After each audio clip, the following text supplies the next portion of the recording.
de nuevo con ustedes en nuestro programa Neumo TV. Y en esta ocasión vamos a hacer una variación en relación a las últimas conferencias que hemos estado brindándoles, porque vamos a pasarles a ustedes la mesa redonda que sobre enfermedad pulmonar obstructiva crónica se hizo en el curso del Congreso de Neumología que se efectuó hace unos meses aquí en este país. La mesa redonda es muy interesante porque tiene la participación tanto de algunos de los invitados internacionales como de invitados nacionales también. Y el tema es siempre muy apasionante, habida cuenta de la importancia que tiene la enfermedad, que como ustedes saben es la única de las que provoca el tabaco, que en lugar de disminuir su incidencia, todos los años hay más enfermos con este tipo de patología y más muertes también. Se mueren casi 3 millones de personas por este tipo de enfermedad. De manera que vamos a dejarlos a ustedes con la participación de todos los que participaron en esta mesa redonda y esperamos que les sea de su agrado. Nuestro país no es un escenario diferente a lo que es la palestra mundial de que hay mucha controversia en EPOC. Ya recalcaba usted, doctor Rodrigo, en su intervención, de que los neumólogos quizás todos deberíamos sentirnos mal, de que los cardiólogos presentan de cómo ellos han ido reduciendo toda la mortalidad y la morbilidad de las enfermedades cardiovasculares, de tal manera que a veces uno cree que es mejor haberle dado un infarto, porque probablemente vas a vivir más si te ha dado un infarto que si no te ha dado nunca. Y nosotros, bueno, tenemos alguna que otra bandera que levantar en ese sentido, pero cuando llegamos a EPOC tenemos que encogernos y quedarnos callados porque no tenemos mucho menudo con qué devolver. Es la única enfermedad, la única condición mayor que en los últimos 40 años no ha disminuido su mortalidad. No obstante, las farmacéuticas ser bastante activas con la introducción de nuevos medicamentos, si bien escasas nuevas familias de medicamentos, aunque hay alguna que otra novedad, pero sí hay nuevos medicamentos dentro de una familia que promete mucho, pero en la práctica no ha llegado, hasta donde yo sepa, a traducirse en una mejoría de la supervivencia. Entonces, quizás a manera de introducción, podríamos comenzar, si en su experiencia esto es así, y si no, si tienen alguna droga o algún esquema o alguna modalidad de tratamiento, incluso no farmacológico, que ustedes creen que sí ha logrado reducir la mortalidad. En caso contrario, ¿dónde creerían ustedes que están puestas las principales esperanzas? Y ya usted tiene el micrófono, doctor Septién, comience usted, por favor.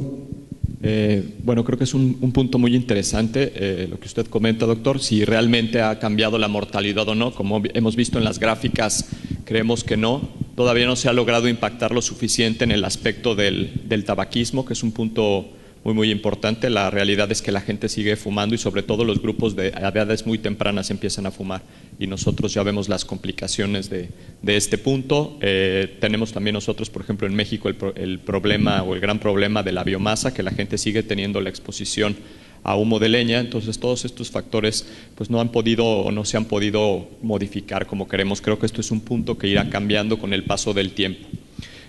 Con respecto a los tratamientos nuevos, efectivamente no hay nada que modifique la mortalidad, pero creo que es una enfermedad en la que se ha ido cambiando, que han salido nuevas cosas, nuevas terapéuticas, nuevos medicamentos, que a lo mejor no son nuevos como tal, son medicamentos conocidos, pero que se han ido modificando las moléculas para tratar de que los pacientes vivan mejor y tengan mejor calidad de vida, que a lo mejor eso es un punto muy importante. A lo mejor no se impacta tanto en la mortalidad, pero sí en la calidad de vida.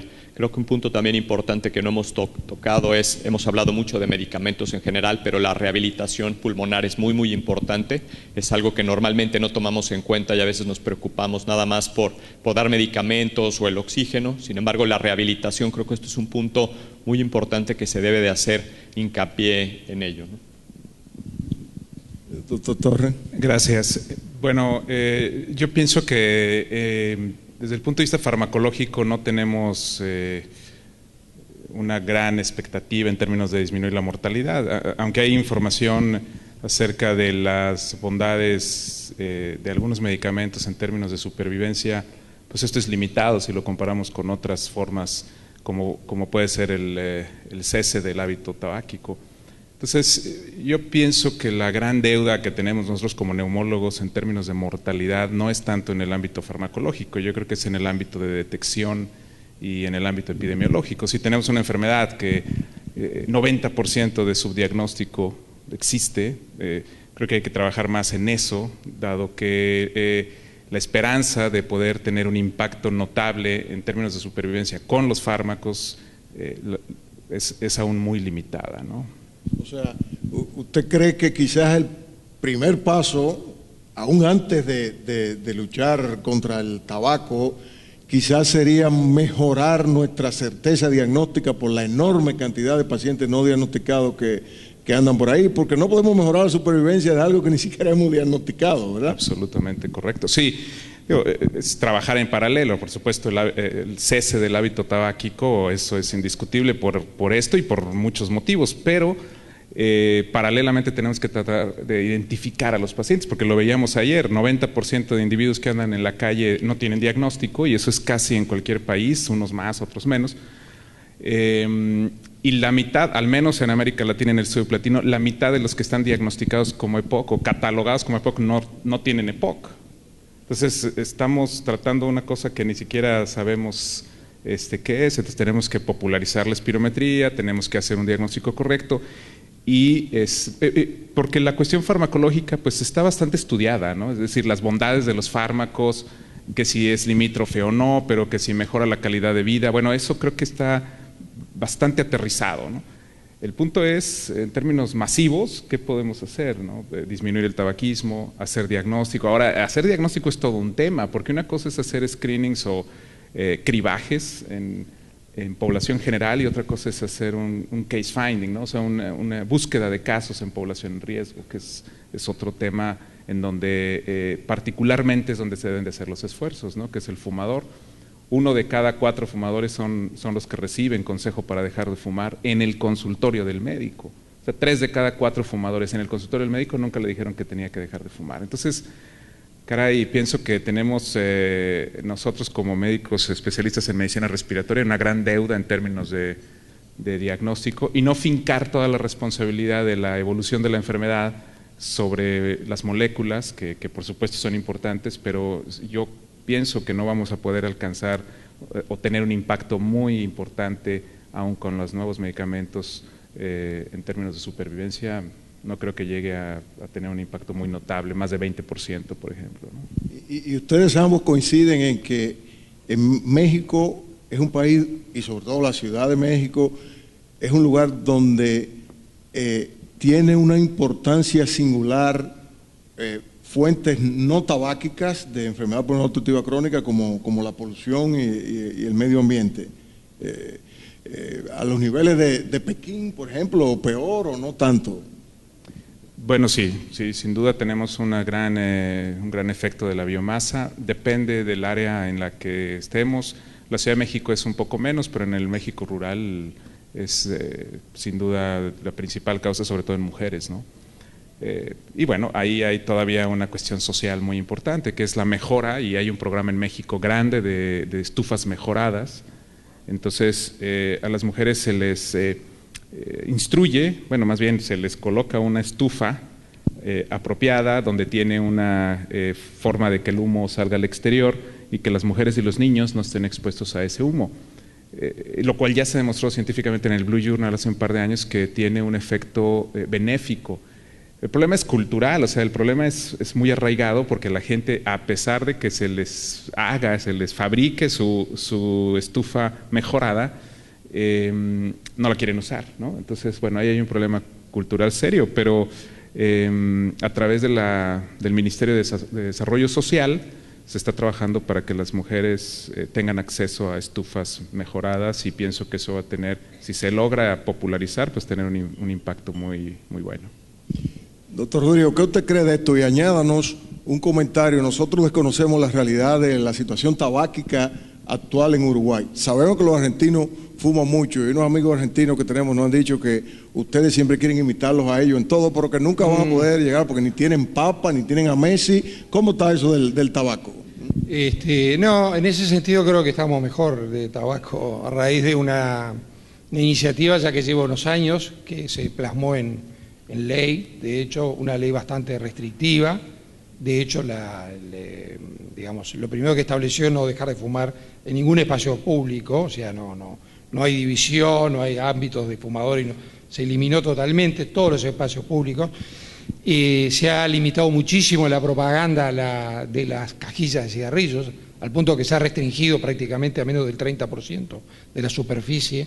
El resto llevan los pictogramas típicos, lo cual ha motivado que Uruguay tenga una demanda creo que es de Philip Morris, que está sustanciándose no sé en qué tribunal, en Ginebra o en Europa, que es un caso casi para el Estado uruguayo. El Estado uruguayo, por esa misma razón, porque aducen una falta de restricción a la libertad o no sé qué historia, por el hecho de que prácticamente de la cajilla le queda creo que menos del 30% de la cajilla en el cual puede poner el nombre y las características del tabaco. El resto lleva el pictograma, que es, bueno, hay muchos, ¿no? Es decir, personas con frases, pero sobre todo son figuras, fotos de personas con EPOC, etcétera, ¿no?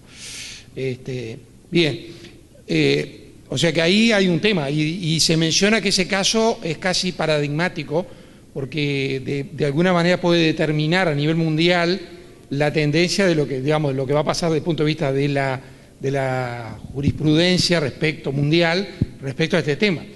Y bueno, es un caso que se está consustanciando en Europa. Ahí los dominicanos nos sentimos tan avergonzados. El Estado uruguayo está demandado por, no sé, varios miles de millones de dólares como consecuencia de eso. Y bueno, pero eso fue el resultado de una política real que fue más que nada a iniciativa personal del anterior presidente que tuvimos y que probablemente tengamos en el próximo gobierno, que es médico, un oncólogo, y entonces lo tomó como un tema personal, el tema del cigarrillo, y lo impuso prácticamente, primero como un decreto y luego como una ley contra todo el sistema político prácticamente y la gente. Y lo impuso de tal manera que la gente lo aceptó, a diferencia de otras leyes que habían habido en el pasado y que no eran respetadas en absoluto, ¿no? Y bueno, eso motivó avances posteriores de decreto a la ley y modificaciones que ha hecho cada vez más restrictivo el tema. Los impuestos, aumento de los impuestos a la venta del tabaco, etcétera, etcétera, ¿verdad? Ahora se está hablando también de algunos aspectos más. O sea, se ha avanzado bastante, se sigue avanzando. Pero ahí hay un problema, yo quería un poco complementar lo que se estaba mencionando, que nosotros deberíamos, los médicos neumólogos, deberíamos aprender de los cardiólogos. Entonces, tenemos que aprender mucho de los cardiólogos. Y es que los cardiólogos han vendido muy bien la cardiología. Es decir, tendríamos que consultar a expertos de marketing para que nos ayuden a colocar los problemas básicos de la neumología, especialmente la EPOC y algunos otros problemas también, el asma, en la agenda de la gente. Porque estos son temas que los manejamos a nivel de los congresos y todos hablamos de la EPOC, pero cuando uno sale un poco más allí de la puerta, la gente no sabe lo que es la EPOC prácticamente, ni sabe lo que es el asma. Es decir, no hay una conciencia clara, y mucho menos a nivel de las autoridades de gobierno, o las autoridades sanitarias, que son los que tienen en las manos el desarrollo de política. No lo ven como algo importante, o sea, no está en la agenda. Y nosotros tenemos que tratar de poner ese punto en la agenda. Y yo creo que ahí hay que apostar a ponerlo en la agenda a través de aspectos llamativos que prendan, no hay ganancia política con el tema de EPOC. Claro, gobiernos. Claro, pero sin embargo, por ejemplo, en Uruguay, el director del programa antitabaco es un cardiólogo. No es y lejos estaría de ser un neumólogo, muy lejos. Podría haber sido un médico de cualquier otra especialidad, pero neumólogo. Yo diría que es lo último que estaría. O hasta un sociólogo, antes que un neumólogo. Sí, porque es la verdad, porque no estamos fuera de la esfera de atención. Estamos como en una sombra para la gente, para los gobiernos, para los políticos. Hay que hacerle ver también eso. Claro, la gente no sabe, no va a exigir, no va a plantear. Esas exigencias después repercuten a nivel de los políticos. Pero es la realidad. Entonces tenemos que poner. Y esto pasa en todo, además, porque no pasa en la EPOC. Toda la medicina respiratoria está en la sombra de la medicina cardiovascular. Es evidente. O sea, uno ve un estudiante de medicina, uno ve un residente, y llega un paciente en área de emergencia, y el paciente, si es un paciente cardiovascular, uno ve una profusión y un interés, una profusión de estudios, y esto y lo otro, y ecografía, y aquí, allá, ecocardio, y de tal estudio. Ahora, llega un paciente respiratorio, una EPOC, un paciente con nebulización, póngalo al fondo, después lo veo. Y es así, es la verdad. Entonces, es como que es un paciente de segundo nivel. Entonces, ese es un problema de marketing. Hemos vendido mal. La neumología ha sido, y sobre todo la función respiratoria, la espirometría, todo ha sido como una cosa, un misterio para los propios médicos. Todavía lo es. Digo, bueno, ellos lo difunden y son esfuerzos magníficos, pero es la realidad, son misterios para los médicos. Es decir, la formación médica, por lo menos en Uruguay y en otros lados también, es mínima al respecto, es mínima. Entonces, eso genera ya un problema, una limitación posterior para que esos médicos luego se especialicen, se desarrollen, exijan. No, ellos están más bien en el foco que lo que se les muestra antes. Lo que se les muestra es básicamente lo cardiovascular, es la realidad. Eso los pone en una situación, digamos, mucho más atractiva que los respiratorios. Entonces, bueno, tenemos que vender eso. Y yo creo que, bueno, en la EPOC ni hablar, todo lo que se dijo acá, las campañas anti-DAO que son fundamentales, ¿no? Y seguro, no podemos pensar que los fármacos van a resolver el problema. Bueno, los fármacos lo que hacen es, bueno, mejorar una situación que ya está establecida y que, bueno, hay que afectar, hay que de alguna manera manejarla. Pero son una carga desde el punto de vista económico, es una carga para el pueblo. Eso no lo ven los gobiernos. No se dan cuenta de la carga que implica los pacientes con EPOC, los pacientes con AMA. Ven sí la carga que implican los pacientes con cardiopatía isquémica, porque tiene que ser un angiograma y luego de repente una cirugía cardíaca. Bueno, eso es un tema complejo. Pero no ven que un paciente de EPOC capaz que le gasta mucho más que eso. O sea, para el gobierno, para el Estado, va a ser una carga mucho mayor. Y eso no se ve, está oculto. Es la realidad. Entonces, bueno, ahí hay un tema de ubicar el problema. Bueno, y para complicar más la cosa desde ese punto de vista, tengo unos amigos cardiólogos que dicen, mira, como tú introdujiste la mesa redonda, mentiste, hablaste mentira, porque sí hay medicamentos que pueden disminuir la mortalidad en EPOC, pero nosotros somos tan grandes, nosotros los cardiólogos, que los medicamentos que lo hacen no son de neumología, son de nosotros, los cardiólogos. Los betabloqueadores y las estatinas son propiedad nuestra de los cardiólogos y nosotros tenemos que meterle la mano a ustedes para ver si pueden de alguna manera... Se han apropiado de la aspirina, de la vieja aspirina incluido. ¿Qué creen ustedes de eso? De tratamientos farmacológicos, llamémoslo no tradicionales, por favor, prohibido en adelante de decir de cardiología y su rol en la disminución de la mortalidad o en la mejoría de la calidad de vida en EPOC. Sí. Bueno, yo creo que una de las grandes aportaciones farmacológicas es la introducción de los beta bloqueadores. Yo recuerdo muy bien hace algunos años que los pacientes con falla cardíaca le daban un beta bloqueador y a uno lo crucificaban, ¿no? Y ahora le dan beta bloqueadores a todo mundo.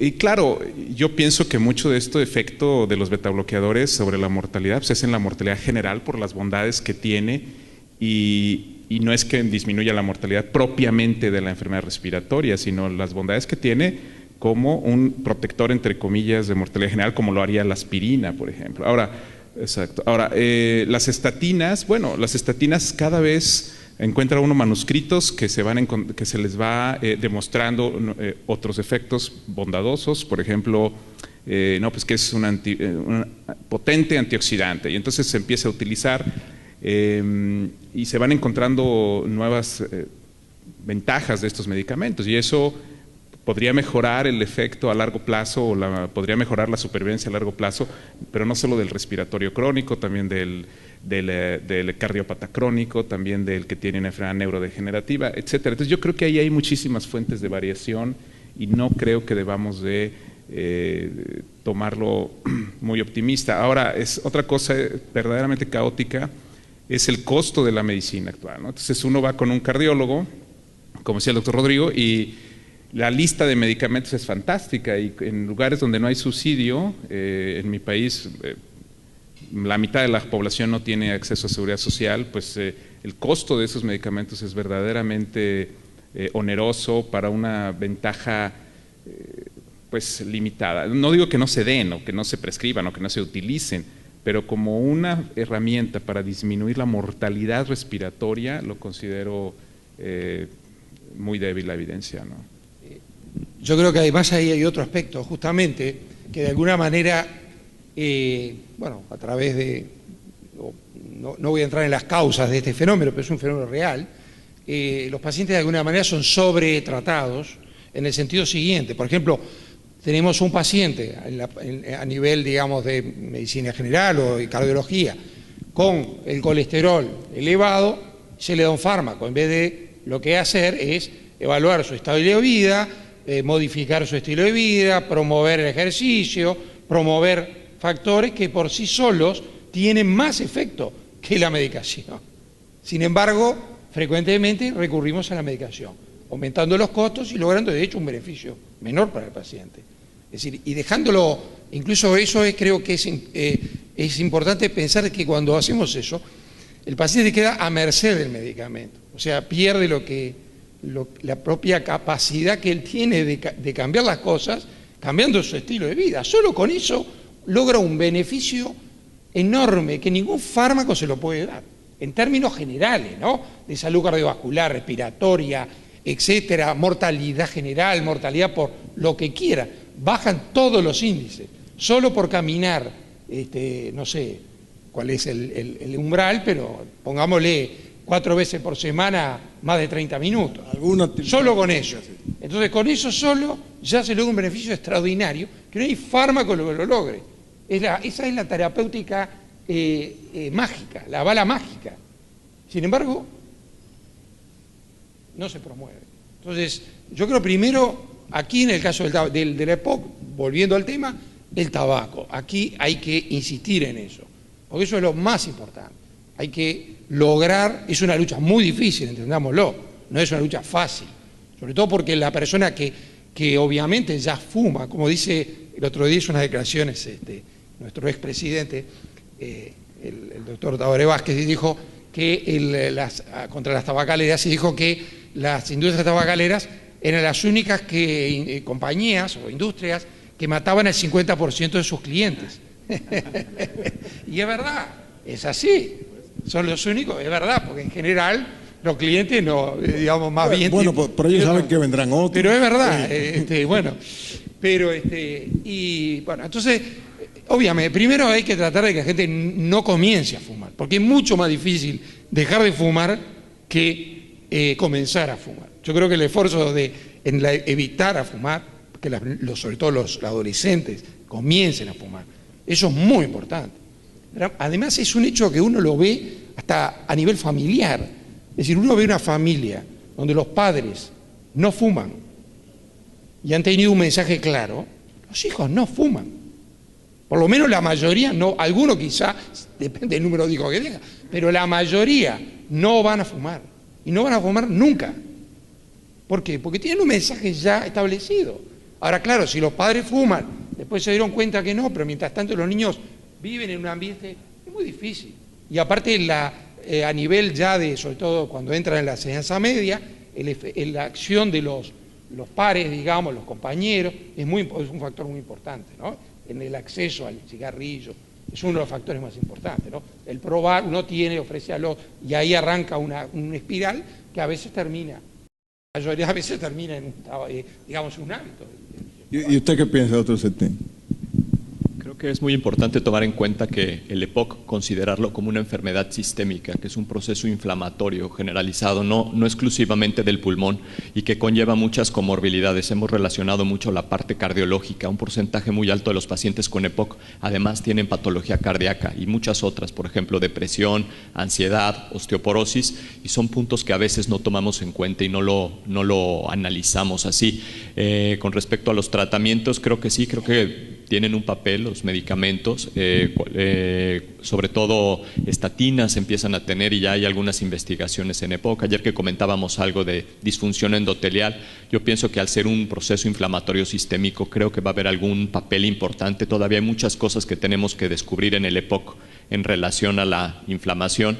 Estas enfermedades que van muy de la mano con el cardiólogo, el paciente con EPOC va al cardiólogo, tiene 5 o 6 medicamentos, y pues viene esta parte de medicamentos que ya tienen estatina, ya tienen aspirina, tienen beta bloqueador, y además nosotros les agregamos los broncodilatadores, y ahí a veces entramos en conflicto con el cardiólogo, que no le des betagonista, que los anticolinérgicos tienen efectos cardiovasculares deleterios. Entonces pues nos la ponen difícil, ¿no?, en la realidad, porque pues también tenemos que ajustar los medicamentos que nosotros vamos a agregar, ¿no? Entonces, considerar el EPOC y las cardiopatías como algo importante que se debe tomar en cuenta, y hacer la espirometría, ¿no? Porque si el cardiólogo hace a sus pacientes, a todos les hace electrocardiograma, ¿por qué no nosotros también hacer la espirometría? Quitarnos ese miedo o ese tabú de la espirometría y acostumbrarnos nosotros también como neumólogos, como internistas, como médicos generales, a, si no hacer la espirometría en su consultorio, sí a pedirla y sí saberla por lo menos interpretar. Yo creo que usted ha dicho algo muy importante, porque yo tengo una teoría que es muy discutible, de que los neumólogos latinoamericanos y quizás los europeos, aunque en menor medida, somos reos aún de demasiada herencia de la tisiología. ¿Qué quiero yo decir con esto? Menos que los americanos. Quiero decir que la neumología es una especialidad relativamente nueva, relativamente joven, y que todavía tenemos raíces muy entronizadas, cuando la única enfermedad frecuente en neumología que había era tuberculosis, y que los programas de entrenamiento eran de tisiología. En Estados Unidos la neumología se democratizó más tempranamente, se pluralizó. Cuando yo fui a entrenarme en neumología de Estados Unidos, que ya era internista de aquí, para mi sorpresa, la subespecialidad medular de medicina interna en Estados Unidos es el neumólogo.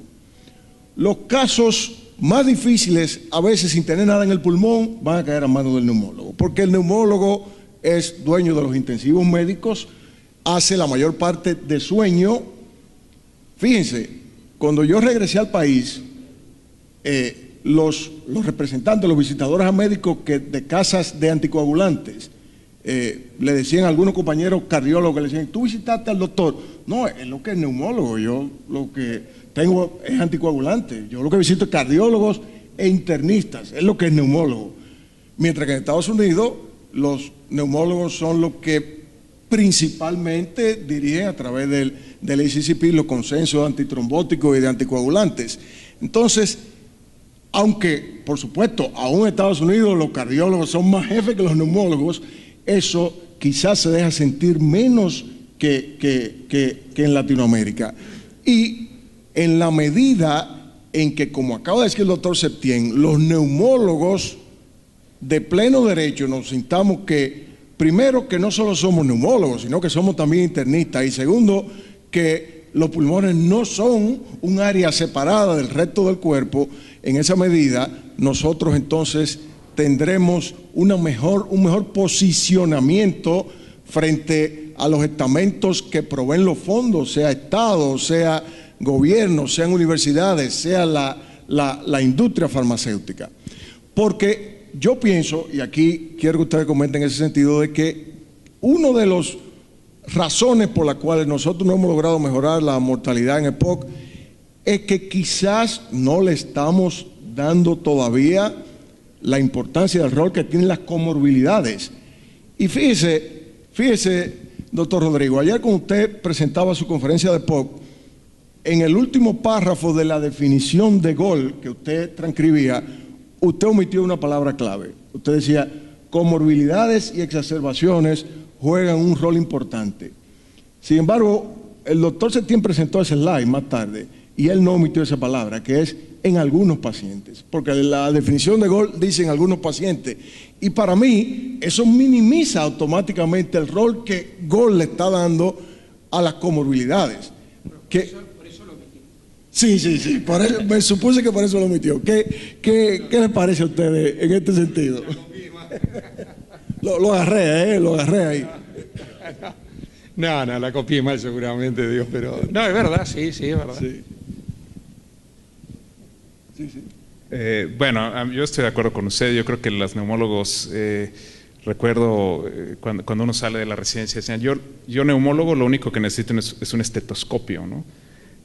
Y bueno, yo pienso que qué pobre entonces es la práctica de la neumología. Pienso que tenemos un rezago en liderazgo científico verdaderamente caótico. O sea, pienso que los neumólogos tenemos que posicionarnos mejor, como decía el doctor Rodrigo también en términos de mercadotecnia.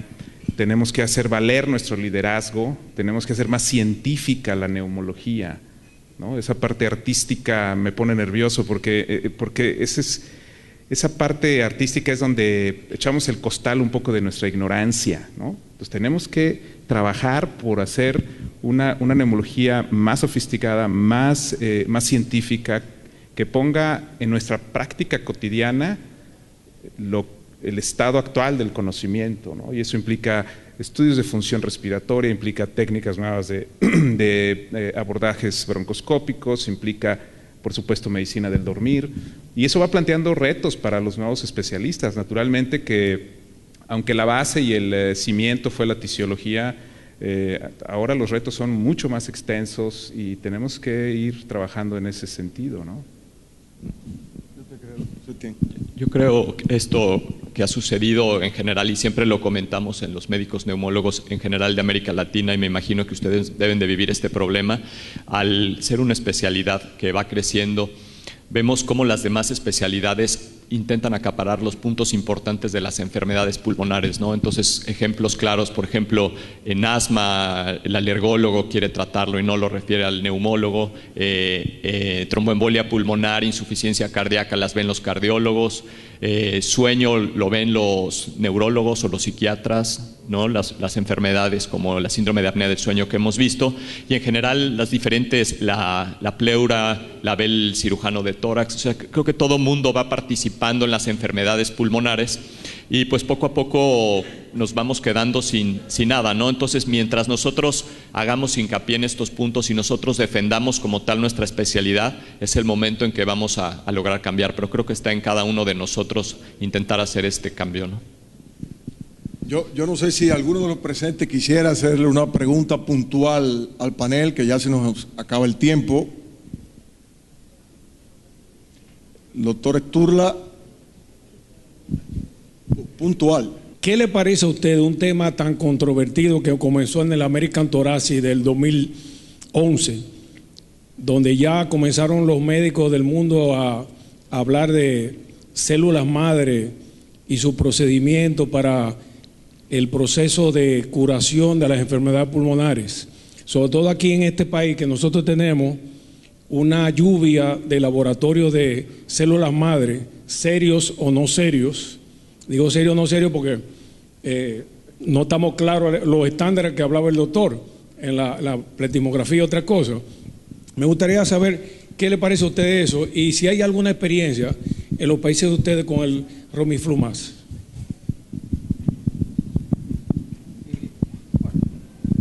Yo creo que no voy a abrir juicio sobre los que están dedicados a ese tipo de actividad, pero yo creo que en un continente y en un mundo en el cual los problemas son infinitamente, digamos, menores en términos de complejidad, me refiero, los problemas son, para empezar, de acceso a la medicación, no de la célula madre, que bueno, sí, eso es posible que al futuro va a tener una repercusión en la medicina y en muchos campos de la medicina. De hecho, ya hay algunos aspectos. Pero eso, a esta altura de la vida, para nosotros me parece creo que simplemente al nivel de, bueno, de conocimiento, pero no a nivel práctico. A nivel práctico hoy tenemos que asegurar los aspectos básicos, que son la medicación, el acceso a medicación, el adecuado manejo de los pacientes, un apego a la educación médica, en el sentido de que los médicos puedan básicamente, digamos, manejar cada vez mejor esos pacientes. Lo demás, esto de las células madre es un tema que es evidente, en Uruguay también existe, y es un tema que genera... El otro día veía un artículo que salió en un diario uruguayo. En Uruguay genera, bueno, no sé, vi la cifra que ya está generando anualmente, y no es despreciable, en Uruguay. Bueno, les voy a comentar una anécdota. Yo tengo un hijo que vive en Estados Unidos, y está casado, y la señora quedó embarazada. Y lo primero que le plantearon fue este tema, si ya quería para el momento el cordón para almacenar sus células madre. Entonces me pregunta, pero digo, es como que uno le esté hablando de la guerra de las galaxias, ¿no? Es decir, eso sí, imposible. Aparte, obviamente, eso tiene un costo que no es menor, porque atrás de eso hay un negocio, evidentemente, como es todo. Es decir, entonces es muy difícil ya a esta altura de la vida abrir a nivel individual. Es decir, una cosa es verlo en el plano de conocimiento, otra cosa es verlo aplicado individualmente. Es muy difícil establecer si uno debería, aunque pueda económicamente. Pero la realidad, nuestra realidad como médicos, más allá de la experiencia individual, es ocuparnos de cosas, creo que a esta altura muchísimo más trascendentes para la gente que hoy nos consulta, ¿verdad? Y es básicamente brindarle la mejor atención posible, generar la mejor posibilidad, a través de, bueno, de todos los medios que hemos estado hablando aquí. Así que yo eso de células madre por ahora lo dejaría en la lista de las futuras cosas que probablemente, no sé si nosotros lo veremos desarrollado totalmente, pero que en 20 años, 30 años, evidentemente va. Pero también va a generar un problema muy importante, como es que uno percibe en toda la medicina de este momento y de los últimos años, es que esas cosas cada vez generan mayores costos. Entonces, la pregunta es, los avances pueden ser extraordinarios, no cabe duda de eso. Ahora, las sociedades van a ser capaces de sostener, de pagar el costo de esa medicina, o quedará exclusivamente para una medicina de élite de un grupo de gente muy limitada, con gran capacidad económica, que podrá acceder, mientras que el resto, como de alguna manera pasa en muchos países, no voy a decir de dónde, pero hay muchos países que esa realidad es así, no con una medicina de alta tecnología, sino de una medicina básica, donde en muchos países no pueden acceder a la mayor parte de la población. Entonces, me parece que las cosas hay que ponerlas en niveles de prioridad y ajustarlas a las realidades, ¿no? Entonces, bueno, yo no sé si ustedes pueden comentar algo. Bueno, mi experiencia en células madres es cero, no tengo ninguna experiencia, pero pienso que este tema de las células madres se ha visto así como el santo grial, ¿no? O como la fuente de la juventud. Pues claro, pienso que es muy fácil comercializar estas ideas, pero la evidencia es muy limitada, ¿no? Muy limitada, y se ha querido sobreestimar esa evidencia para a través de ello poder comercializarlo de una forma más sencilla. Por ejemplo, en México se ha trabajado o han trabajado el grupo del Seguro Social mucho sobre células madre en miocardios terminales o en pacientes en clínicas de insuficiencia cardíaca. La realidad es que aunque los resultados iniciales parecían muy buenos, la verdad es que no han cambiado en gran medida la evolución de las enfermedades. Entonces yo pienso que como lo comenta el doctor, creo que es una puerta que ahí está, es una avenida, pero pienso que estamos a muchísimo tiempo de poder aplicarlo en nuestra cotidianidad como médicos, y sobre todo ahora con el concepto de medicina personalizada, en donde sabemos que los pacientes no son los mismos, aunque le pongamos el mismo nombre a su enfermedad. El paciente con fibrosis pulmonar pues habrá 20 tipos de pacientes que, llamándose fibrosis, tendrán diferentes aspectos. Entonces, creo que ojalá que en las próximas generaciones podamos ver realmente las virtudes de esta potencial forma de tratamiento. La segunda pregunta creo que era Roflumilast, ¿qué experiencia? Las guías Gold recomiendan, bueno, yo voy a contestar esa pregunta, las guías Gold recomiendan el Roflumilast, pero normalmente en los pacientes que son exacerbadores, que tienen más de 2 exacerbaciones al año. En México ya tenemos, recientemente este año salió en el mercado, ya se está utilizando. No, yo desde mi punto de vista no creo que sea la panacea para la enfermedad como tal, sino para un grupo específico de pacientes, este grupo exacerbadores, donde hemos visto que sí, en algunos casos disminuyen y otros no tanto porque los pacientes no toleran los efectos adversos. Están descritos sobre todo en un inicio pérdida de peso, que más o menos son 6 meses de esa pérdida de peso, y también muchos síntomas gastrointestinales, en particular diarrea. Y a veces por el simple hecho de tener diarrea los pacientes suspenden el medicamento. Mi experiencia que he tenido ha sido en general en este grupo muy específico de paciente, el grado de buena en general, sí he visto una reducción en las exacerbaciones, pero no en los pacientes que no son exacerbadores. Yo creo que no tiene una indicación y en general buena respuesta como un antiinflamatorio. Esperamos que la mesa redonda que acaban ustedes de ver les haya sido de su agrado, porque todos los que participaron eran verdaderos expertos en el área. La semana que viene vamos a tener una novedad en el programa, porque vamos a pasar unas conferencias que, aunque no fueron dictadas en el Congreso de Neumología, sí se dictaron en una jornada que hubo hace algún tiempo, porque versan sobre el cáncer de pulmón, su patogenia, y también de otros temas de interés que les vamos a ir brindando a medida que vayan pasando las semanas. De manera que nos vemos de nuevo la semana que viene con ustedes. Para comunicarse con la producción de Diálogo Integral, escríbanos a la dirección que aparece en pantalla.